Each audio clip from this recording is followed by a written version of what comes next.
Welcome to Defeat Your Cravings, hosted by Dr. Glenn Livingston, PhD. Glenn has held his doctorate in psychology for more than 30 years and is also a former multi-million-dollar consultant to the big food industry and uses his experience to help you defeat your cravings. This show will help you to focus on dramatically reducing cravings and leave the diet mentality behind, so you can more easily and effortlessly achieve your health, fitness, and body composition goals.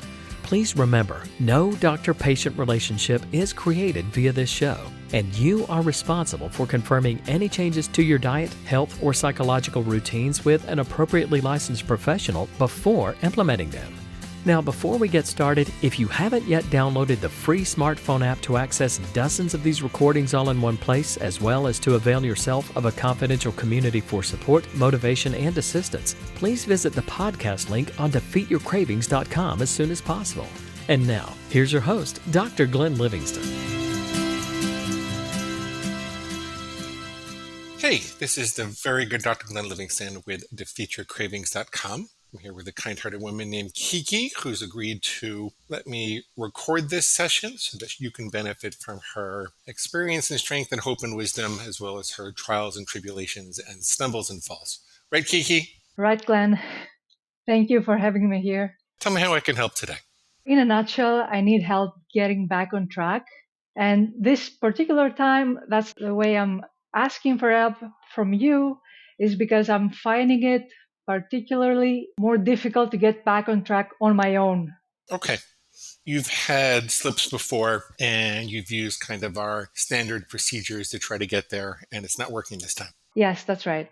Still continuing to change your mind and to binge? The cravings are very hard, and I feel like I'm playing whack-a-mole.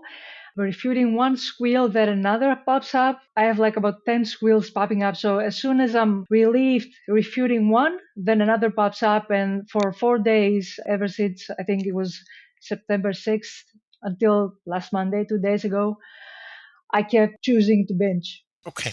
Tell me the food plan that you were on that worked best before you had this set of binging days.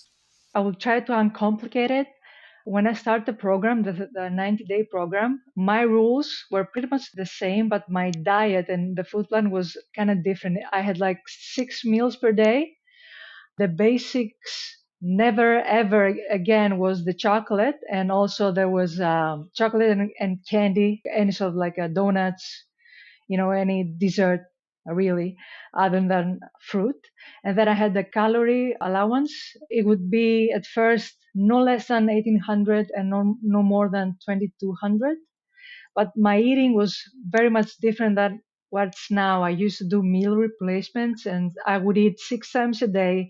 And my last meal would be just a small snack right before bed. Right now it's 4 meals. The diet has changed dramatically because I saw a gastroenterologist and she diagnosed me with IBS. So I'm having less fiber.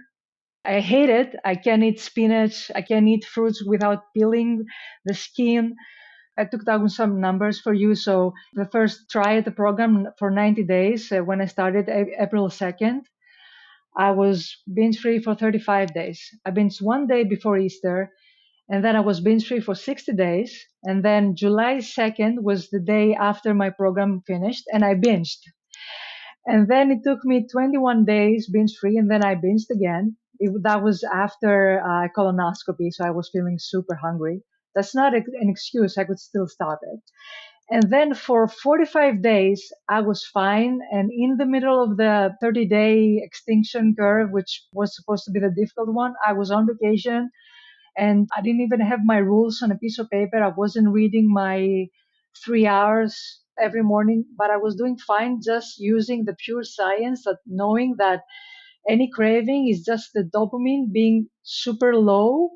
And that part of my brain wants me to eat so it can get a peak.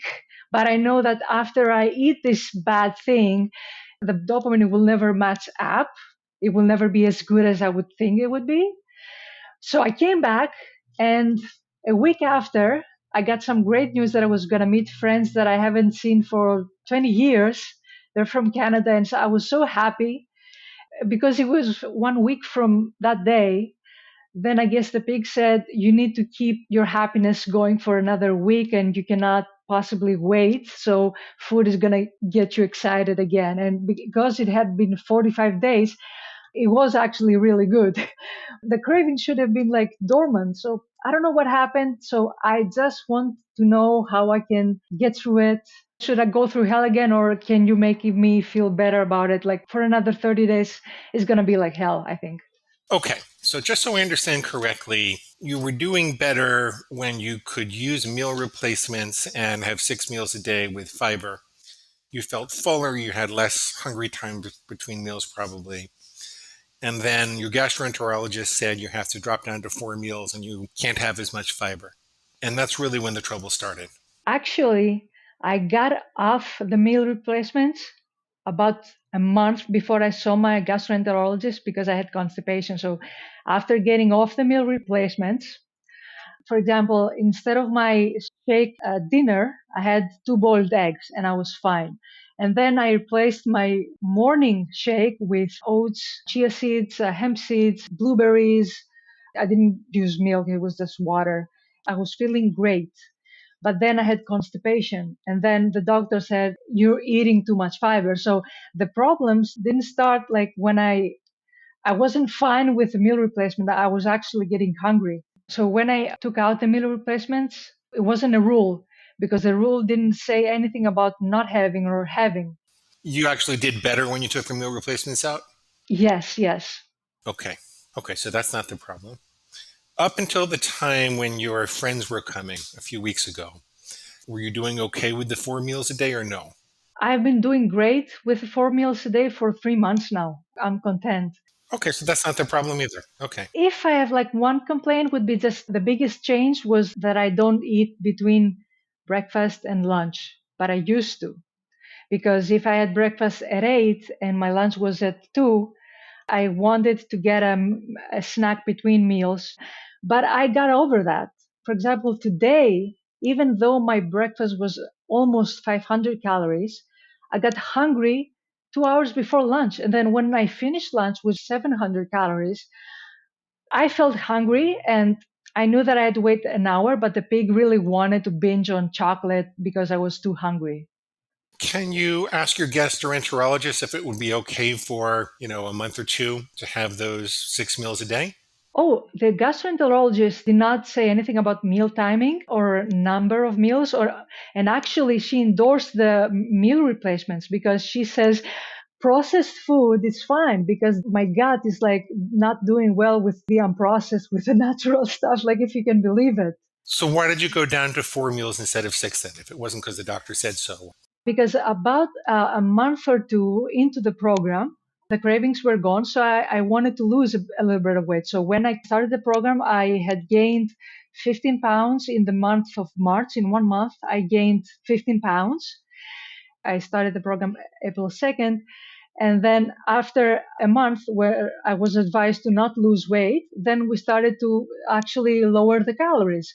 So I found it would be a good idea to erase a meal other than lower the calories of 6 meals. I see. Okay, well, sometimes when you fall down, you can't get back up to the same level that you were up before right away. The story I tell often is that if I warm up for about a half an hour, I could juggle 5 balls. Until I can't. Sometimes something happens and they just all fall down. I can't seem to get it back. And the only way that I can get it back is I go all the way back to 1 ball. There's a particular arc that you're supposed to throw when you're juggling. It's supposed to go right past the bridge of your nose. You're supposed to be able to identify exactly the point that it stops going up and it starts coming down. And then you take a second ball and you go 1, 2, catch, and the second throw comes exactly at the time that it's passing your nose. And that it stops going up and it starts coming down.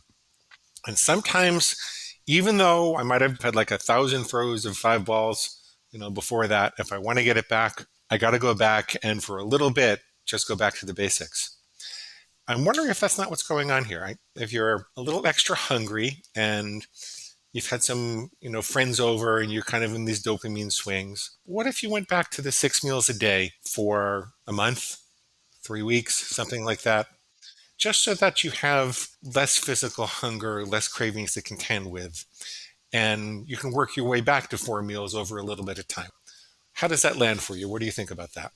It sounds enticing and it sounds like something I'm willing to try because it's not new to me.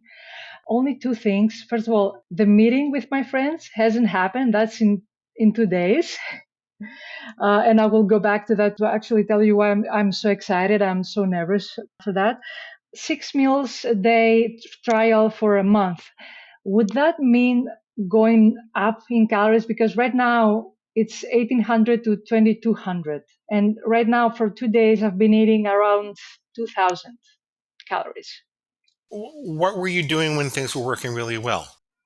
I was doing 1600 And now you're doing about 2,000.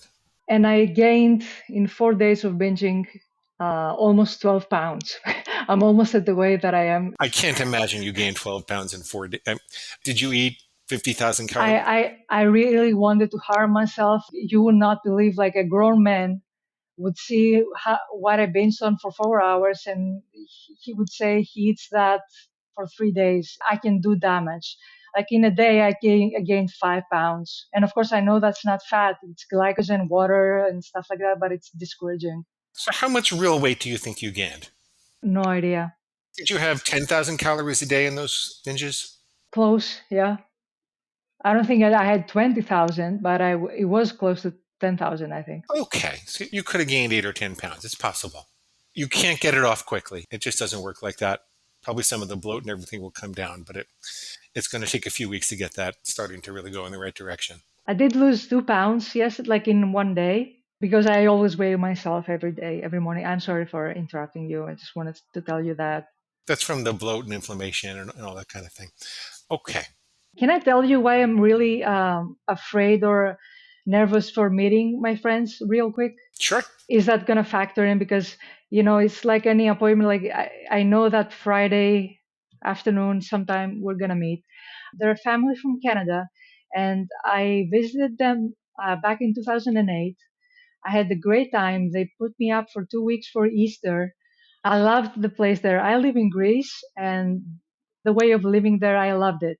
And I wanted to go and do my master's in biology there, but I was 22 and my mom wouldn't let me. So anyway, back to now, we've seen each other like a couple of times in those years.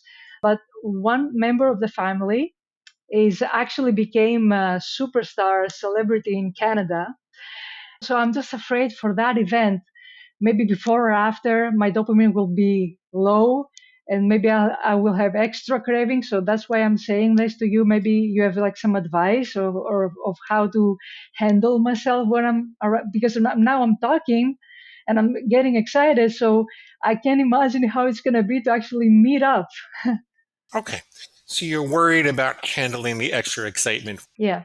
But you know what, Kiki? Exciting events are going to happen in life and bad events are going to happen in life. And we need to be ready to handle them with grace and equilibrium, right? So we'll get there. We'll get there. I just want to figure out what the best food plan would be for you first. So if you had your 6 meals a day and you're doing about 2,000 calories, you probably wouldn't lose this weight very quickly. But I'm guessing it would make it easier for you, let's say over the next week or so, just to get back on track. Are you open to that?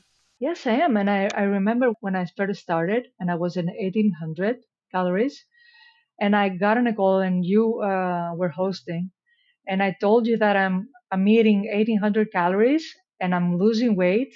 And I told you that 1800 is what I figured out with the formulas that it's my maintenance. And you actually asked me, if you're losing weight, how do you know 1800 is your maintenance? And I forgot to tell you that because I recently gained back so much weight, most of it would have been water weight. So maybe because I will be losing the extra glycogen and the water, maybe at 2000, I will still be losing, the scale would be moving. But you're not going to be that hungry at 2,000 calories, right?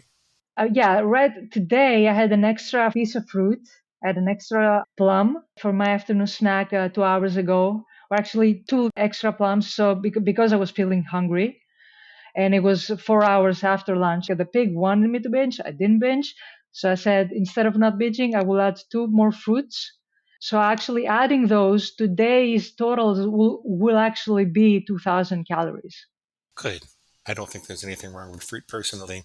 And for everybody listening, I'm not a dietitian or a nutritionist or even a medical doctor. I find that people do a little better when they're just getting back on track the first 72 hours or so to get the extra calories from beans or proteins or something a little lower glycemic. Does that make sense? Oh yeah, actually protein shakes, my doctor recommended I increase those and decrease my fruit intake. So I'm actually having three shakes, protein shakes a day. It's one with my meal in the morning, one with my afternoon snack, and last night I used it as a supplement to my dinner too. So I actually have over 100 grams per day. Well, right now with the binging, I'm 137, 140. My maintenance weight is 132. So I'm actually eating a lot of protein, but the doctor prescribed me that much protein. What I'm recommending is for the next 72 to 96 hours, 3, 4 days, that you don't have too many sweet things. A little fruit is fine, a little whole fruit is fine, but you don't have too many sweet things, that you try to eat more frequently during the day, since that seems to be okay with your doctor, that you stay up around the 2000 to 2200 range just for a couple of days to get you back on track so we can even out your cravings and even out your blood sugar.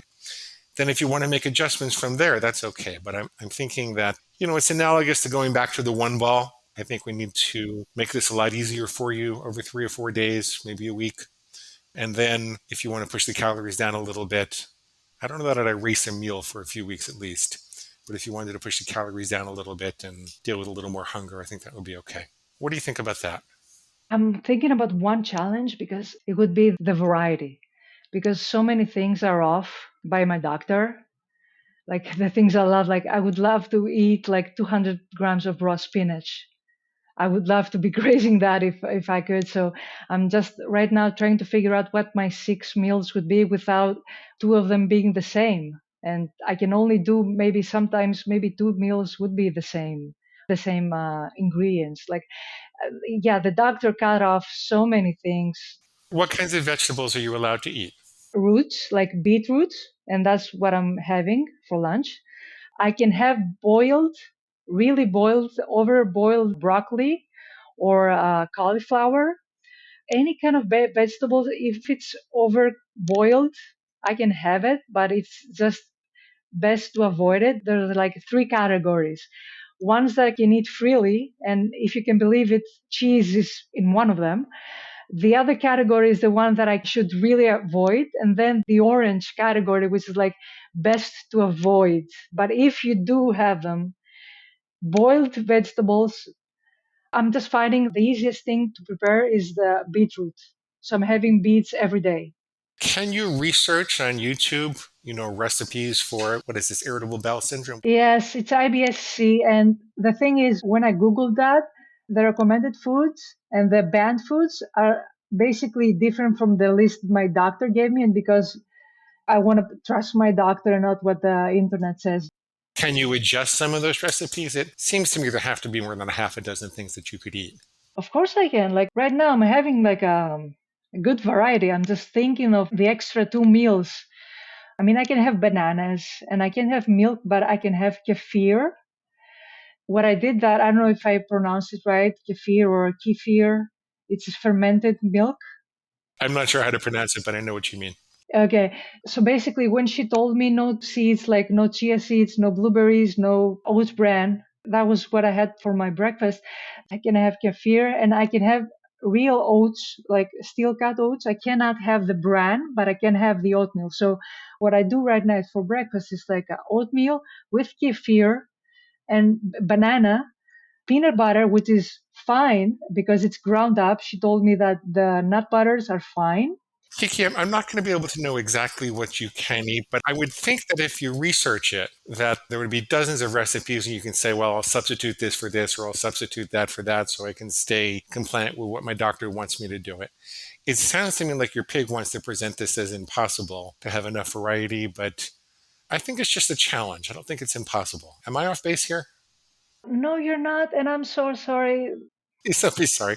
No, I think your pig is trying to present that things are impossible because then, of course, binging is not impossible and binging must be good for you, right?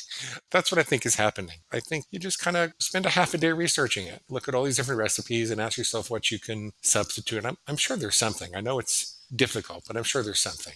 Does that make sense? Yes, yes, it does. Of course, I can find recipes. By the way, sometimes to get minerals, I will juice my vegetables. Sometimes I like juice celery juice or even lettuce or something.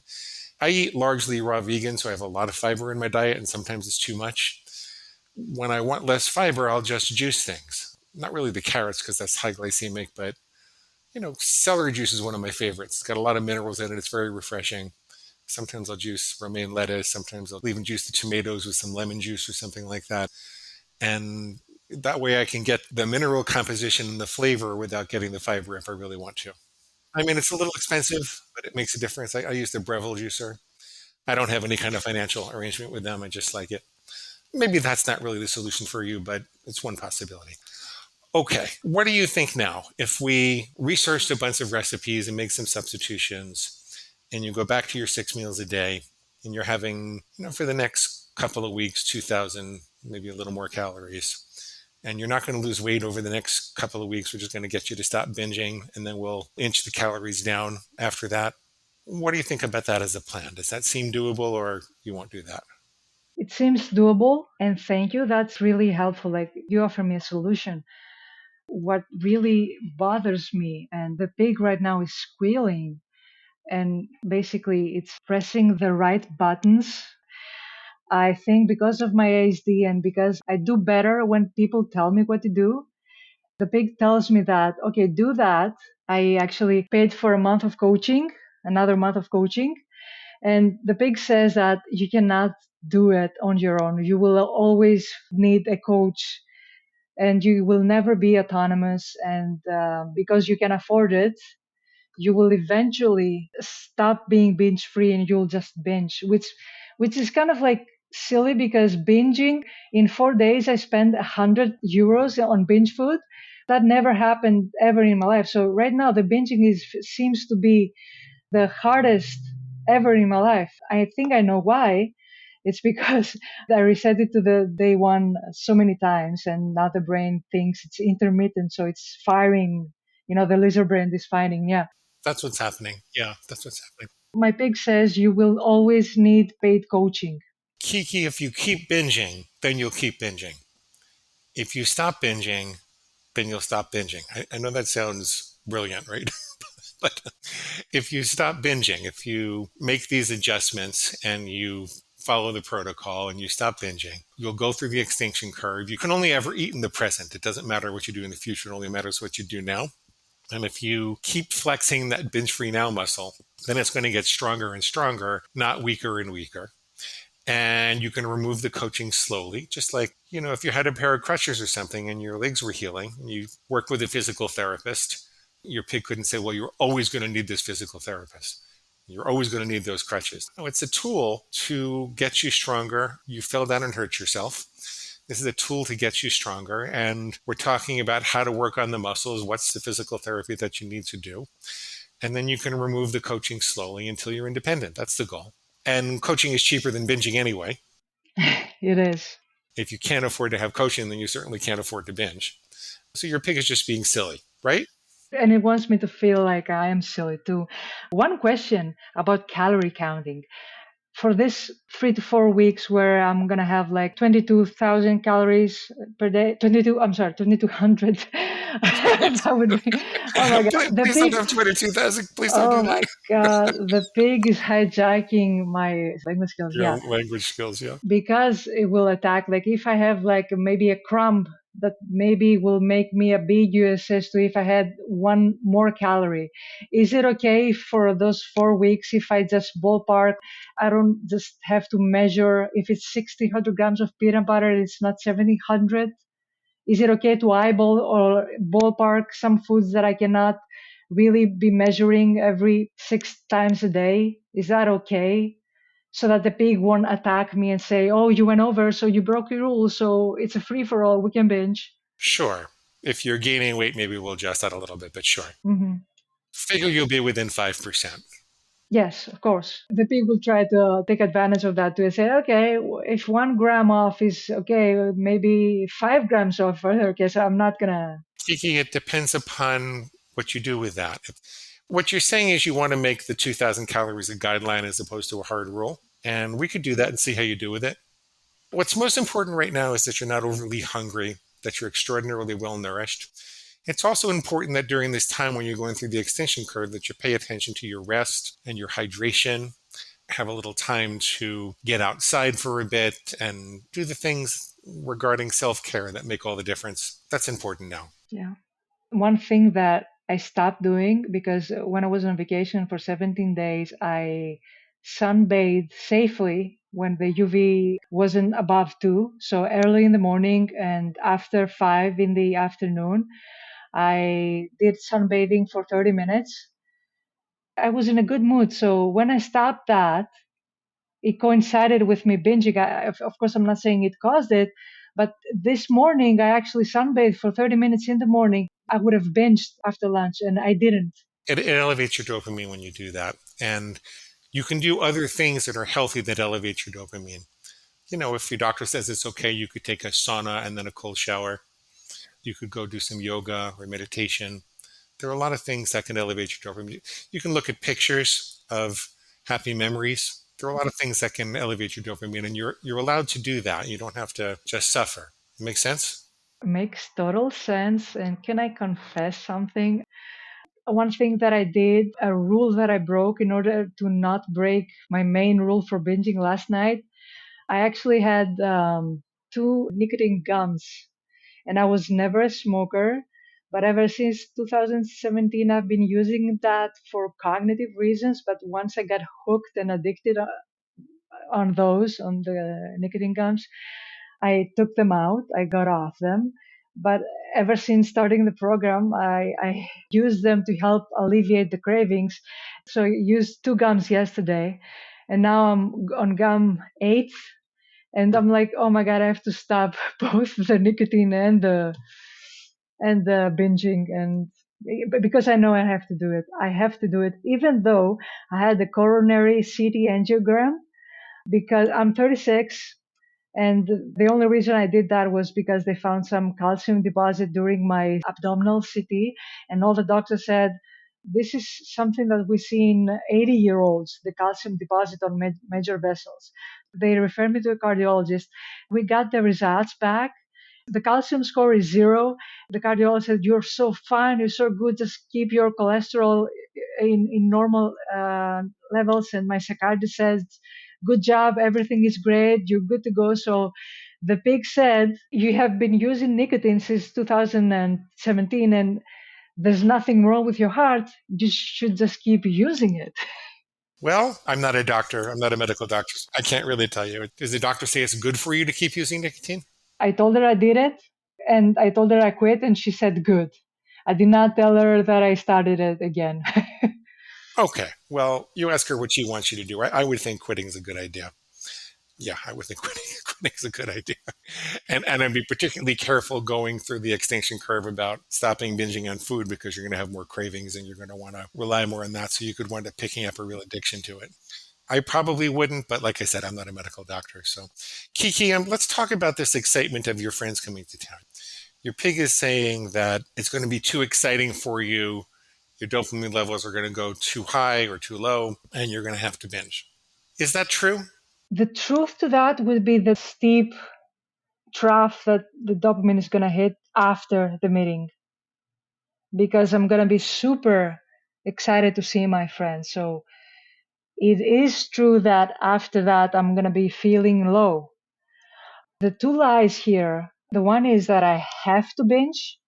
I actually can sit with feeling low. I can actually feel low and not have to do anything about it. I don't have to fix it. The other is, of course, there are ways to fix it other than binging. So the two methods I can use is like the stoic reframing. I will feel low because the event is over. The pleasure is going to be over, but I don't have to fix it. Maybe in a day or two, I will feel better anyway without trying to fix it. If we're having coffee with my friends, then maybe for 2 or 3 days I will tell my husband to take me out for coffee for 3 to 4 days so that it kind of replicate the event, you know. Yes, beautiful. Yeah, you can think about the elements of the event that you want to remember and that are perfectly safe for you to replicate. And you could do that with your husband. You could find other ways to get the dopamine that are okay. And you can also be stoic about it. You can say, look, feelings aren't facts and life is not a pain free experience. And I'm capable of feeling unhappy or low or a little depressed without having to binge to fix it. Right? Yes, that's right. That's right. That's exactly right. Why else does your pig say that you can't or shouldn't or won't be able to get back on track? I'm sorry. I'm sorry for blanking out on this. That's It's okay. not because it's not squealing. It's just because I know myself. I tend to be super critical. Like I'm easy on others, but I'm very strict with myself. And it just says that, and I know we can only eat now. We can only use the present moment to be healthy. But the pig just says, I'll get you because after 45 days, I got you. It's using science and concrete evidence that after 45 days I shouldn't have cravings. And I know I'm not trying to misinterpret the science, but it says I have proven that I can get to you eventually. You have to stick with the Overeaters Anonymous thing that I cannot speak for tomorrow, but I know that I'm not going to binge today. And the pig says that strategy is better than binging. So have the strategy of the now, but sometimes I will get you. And this is better than binging now. Well, that's a half truth with a much bigger lie. It's true that it's better to not binge now. It's true that, to not binge for 45 days is a lot better than to binge for 45 days. But it's also true that if you don't binge now and you keep on binging now, that eventually all those nows add up to never binging again. The only moment you can act is in the present. And so if there are things you don't do, like pushing old ladies down in the street or peeing in your mother in law's living room, if you don't do these things now, then you're not going to do those things again. You eventually become someone who just doesn't do that. And Kiki, even if you did, does that mean that you're going to fall off into some other world where you can't control yourself and you're going to have 22,000 calories a day for a month? If you made a mistake, you made a mistake. You go back to not binging now again. It's much better to have 45 days and then a mistake than to have mistakes every day. Part of me keeps saying that I can do a long time, but there will be a time where I fall off for 4 days, but it's okay because it's only 4 days and I can get back on again. Well, I think your pig wants to plan a 4-day binge. There are two simultaneous truths which seem contradictory, but they're not in terms of the best way to go about things. What's true is that when you're aiming at the target, you really have to purge your mind of uncertainty and doubt. You can't say, well, I think I'm going to binge in 45 days, so this is the best I can do, because that's going to make it more likely that you binge sooner. Your pig is going to say, oh, well, if you're going to binge in 45 days, then why not 30? And why not 25? And why not now? Let's do it now. You really have to aim at the target with perfection, with the idea that this binging days are over. In truth, most people make mistakes. The real defining factor is whether you think those mistakes define you, right? If you think that you made a mistake and therefore the floodgates are open and you're powerless to do anything about it and the bin just has to run its course, oh, well, too bad, so sad, right? If that's what you think, then that's what you're going to do. But if you think I'm a powerful person who is more proud of her successes than ashamed of her mistakes, and that I will always strive 100% for my goal, and I'm not going to let my pig bother me with all this uncertainty. And if I happen to make a mistake, I'll get right back up. I'll get right back up. People make mistakes. Olympic archers hit the bullseye about 40% of the time. We can do an awful lot better with food. People make mistakes. You don't have to expect yourself to be perfect. You just have to plan on it. Does that make sense? Yes, yes, it does. Right now, as you were saying those things, I remember of an analogy I used when I spoke with my coach Fiona a month back. Okay, so speaking about mistakes and how bad they are, and however they're small mistakes and they're bigger. And I told Fiona that when I felt like binging, it would be like, okay, so I'm not a murderer, so I haven't murdered anybody, And as a person, I don't kill people, right? Of course, I don't have a rule. I don't wake up every day and say, just like with running red lights, I adhere to the rules of the road. And I told Fiona that me binging on supposedly healthy stuff, or like eating one pizza instead of like two, I made the analogy of the pig or whatever wanted me really to murder someone. And in order for me not to do this very bad thing, I found a homeless person and I started kicking him, which is still bad, but it's not murder. So I'm just trying to figure out if this analogy fits anywhere as a lesson here for me. I wouldn't recommend that you kick a homeless person. I think that's not really nice to them. That you can get yourself in a lot of trouble. It's better than murder, but you wouldn't murder someone. You wouldn't harm an infant. You wouldn't do a lot of those evil things. And so why would you murder yourself with food? Why would you kick yourself with food? You don't have to do that. You can leave that behind. You can choose to become a civilized human being who doesn't break the law. You can choose to do that. Your pig is trying to say, well, you're not going to murder someone, but at least could we kick a homeless person? And the answer is no, we can't do that. Sorry, we can't do that. I don't think that binging is really like kicking a homeless person. I think it's more like, let's see, what would it be? It would be more like littering or something like that, which is, a bad thing to do. And it could lead to other very bad things. I don't think you're actually kicking a homeless person.